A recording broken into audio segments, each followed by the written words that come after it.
जय हिंद दोस्तों। अगर आप इस कहानी को अंत तक सुनते हैं तो आपको इस कहानी से इतना कुछ सीखने को मिलेगा कि आपके खुश रहने का राज मिल जाएगा, एक मंत्र मिल जाएगा खुश रहने का। खुश कैसे रहा जाता है आपको पता चल जाएगा। तो कहानी शुरू करने से पहले मेरी एक ही रिक्वेस्ट है, आप चैनल को सब्सक्राइब कर लीजिए और वीडियो को लाइक कर लीजिएगा, नहीं तो बाद में आप भूल जाते हो। तो चलिए कहानी शुरू करते हैं। बहुत समय पहले गंगा नदी के किनारे एक पीपल का पेड़ था।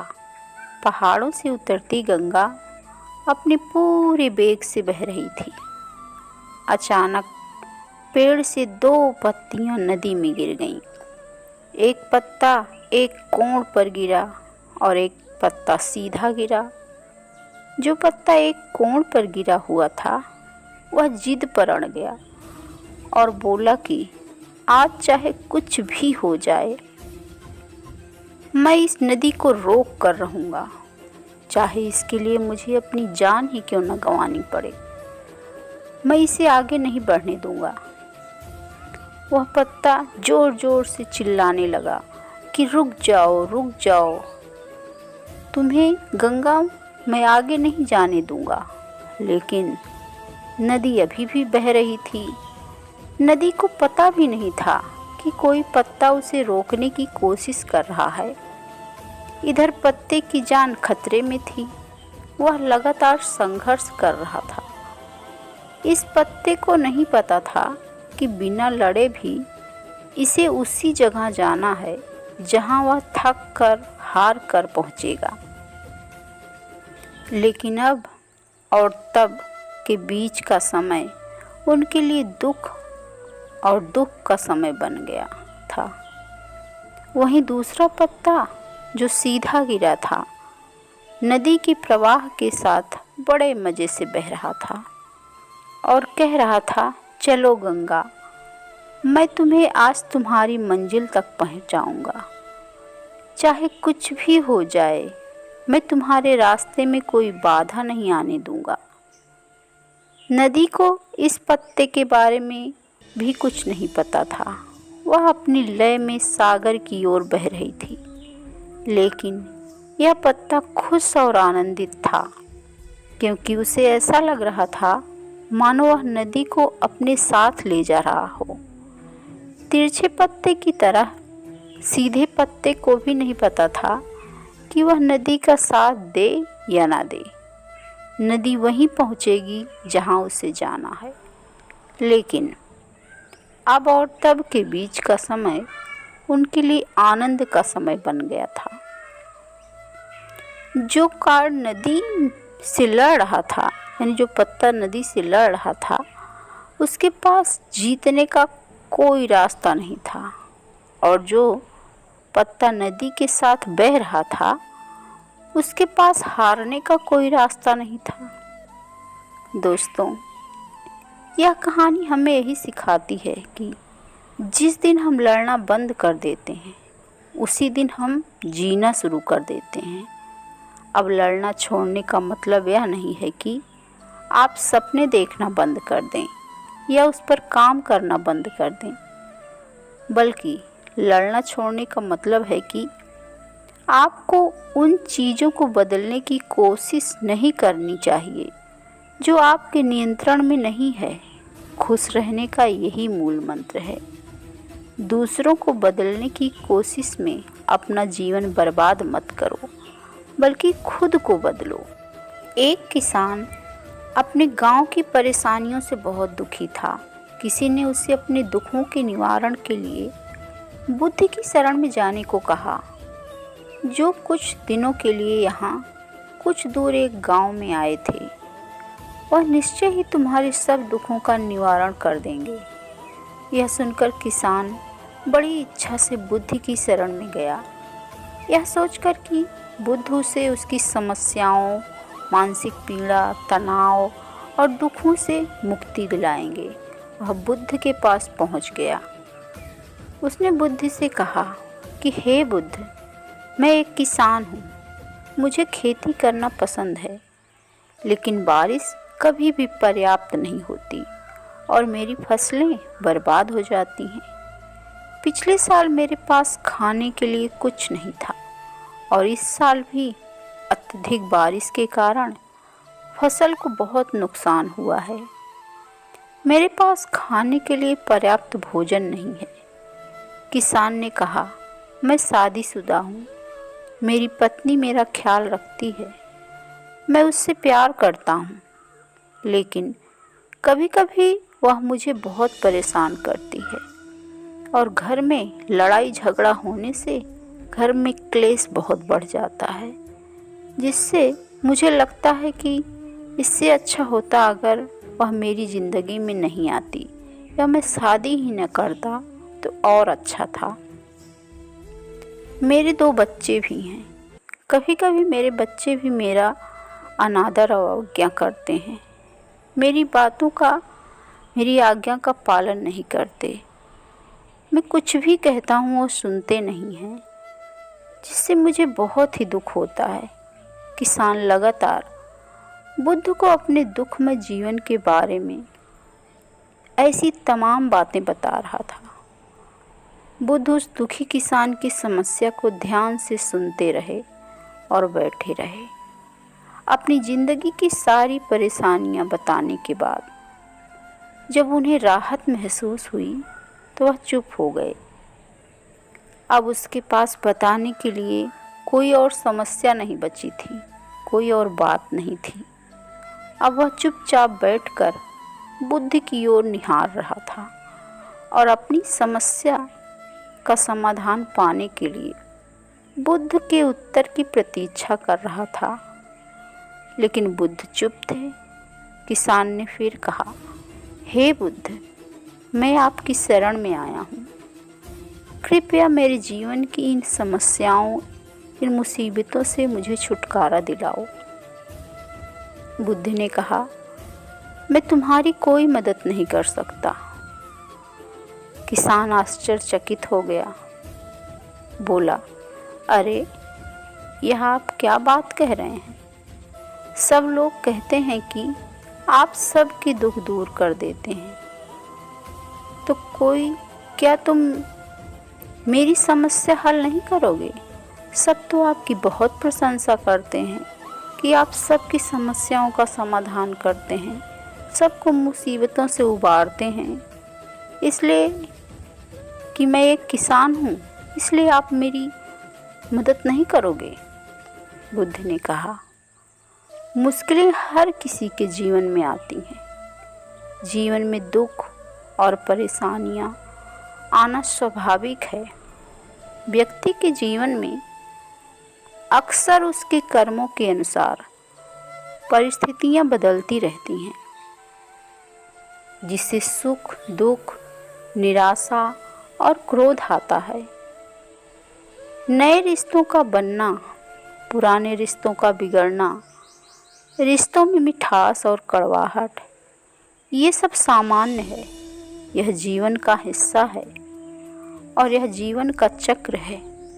हकीकत तो यही है कि हम सभी के जीवन में 83 प्रकार की कठिनाइयाँ हैं।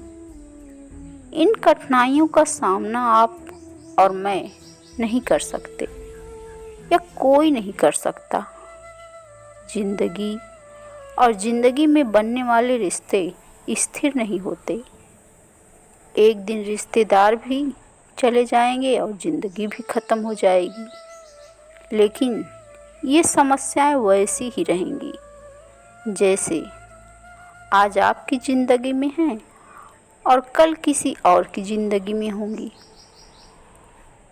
इस पर किसान अपना नियंत्रण खो देता है और गुस्सा हो जाता है, क्रोधित हो जाता है और ऊंची आवाज़ में बुद्ध से कहता है कि हर कोई कहता है कि तुम्हें एक महात्मा, एक सिद्ध पुरुष, एक प्रबुद्ध व्यक्ति हो, लेकिन मैं नहीं मानता।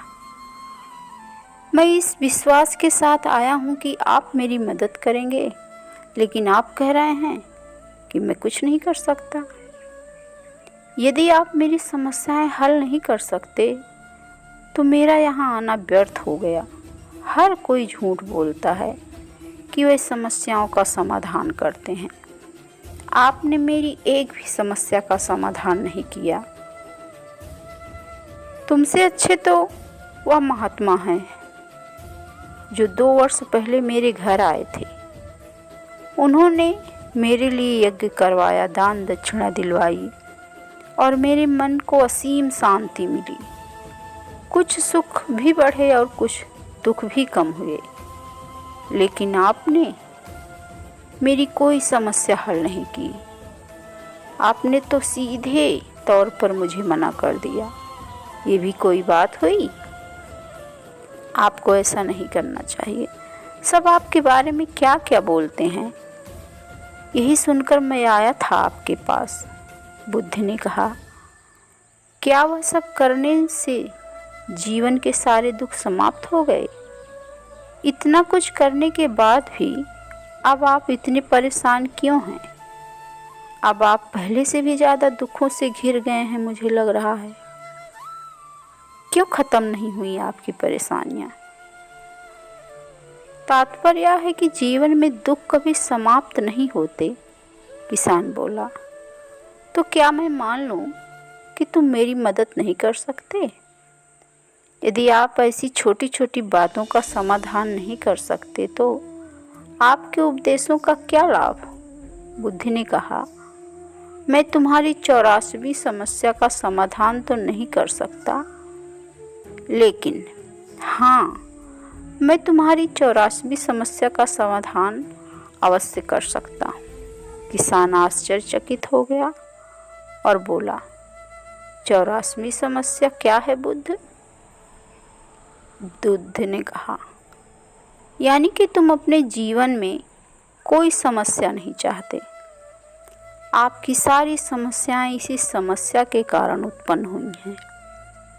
यदि आप इस बात को स्वीकार कर लें कि जीवन में समस्याएं मौजूद हैं और समस्याएं जीवन का हिस्सा हैं, तो आप जीवन की समस्याओं से विचलित नहीं होंगे, परेशान नहीं होंगे। आप जीवन में आने वाली समस्याओं से विचलित हो जाते हैं क्योंकि आपको लगता है कि आप दुनिया के सबसे दुखी व्यक्ति हैं, जबकि सच्चाई यह है कि हर किसी को अपने दुख सबसे ज़्यादा बड़े लगते हैं। लेकिन जिस दिन आप यह समझने लगेंगे कि मेरा कष्ट अन्य लोगों की तुलना में बहुत कम है, उस दिन से कोई भी दुख आप पर प्रभाव नहीं डाल पाएगा। जब तक आप नहीं चाहेंगे कि आपके जीवन में कोई परेशानी ना आए और आप हर दुख दर्द से बचे रहें, तो यह संभव नहीं है। ऐसे में छोटा सा दर्द भी आपको बेचैन कर देगा और आपकी मानसिक शांति भंग कर देगा। अगर आपके जीवन में परेशानियां पूरी तरह से दूर हो जाएं, अगर आपको हर दिन हर पल बिना दुख और कठिनाइयों के जीवन जीने को मिलेगा, तो आप ज़्यादा दिन तक ऐसा नहीं जी पाएंगे। एक समय आएगा जब आप हर दिन एक ही तरह की ज़िंदगी जीने से पूरी तरह से तंग आ जाएंगे और ऊब जाएंगे, परेशान हो जाएंगे, क्योंकि जीवन में किसी भी चीज़ की अधिकता जीवन के लिए भयानक समस्याएं पैदा करती है। आरामदायक जीवन जीने से आप मन और शरीर दोनों से विकलांग हो जाएंगे। तो ऐसे जीवन का क्या फ़ायदा होगा जो बाद में आपको नर्क जैसा जीवन जीने पर मजबूर कर देगा।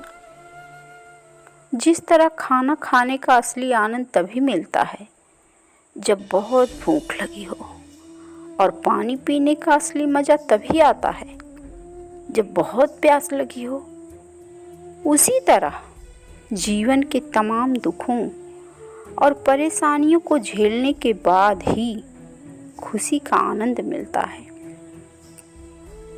इसलिए जीवन में सुख और दुख अलग अलग रूप में आते रहते हैं। हम चाहकर भी जीवन से सुख दुख को ख़त्म नहीं कर सकते, लेकिन उनसे इतना ज़रूर उठ सकते हैं कि कोई भी बड़ी समस्या मन को विचलित न कर सके। इसलिए अपने मन को शक्तिशाली बनाएं, धैर्य रखें, प्रतिदिन अध्यात्म का ध्यान करें, ज्ञान बढ़ाओ। यह आपके जीवन की सभी समस्याओं का समाधान है। इसे जीवन की चतुर्मुखी समस्या का समाधान कहा जाता है। महात्मा बुद्ध का यह अद्भुत ज्ञान पाकर किसान संतुष्ट हो गया और उसका मन बिल्कुल हल्का हो गया, मन बिल्कुल शांत हो गया। मन की जो समस्याएं परेशान कर रही थी, उनकी प्रति जिज्ञासा शांत हो गई। किसान ने अपनी आंखें बंद कर ली और आनंद का अनुभव करने लगा। किसान को समझ आ गया है कि वह अब तक क्या गलती कर रहा था और वह बुद्ध के चरणों में गिर गया। तो दोस्तों, मुझे उम्मीद है कि महात्मा बुद्ध की इस कहानी से आपको जीवन की कई समस्याएं समाप्त हो गई होंगी या कुछ समस्याओं का समाधान तो ज़रूर ही मिल गया होगा। तो कैसी लगी कहानी कमेंट करके ज़रूर बताइएगा और अपनी जिज्ञासा को शांत करने के लिए इस कहानी को बार बार सुनिए।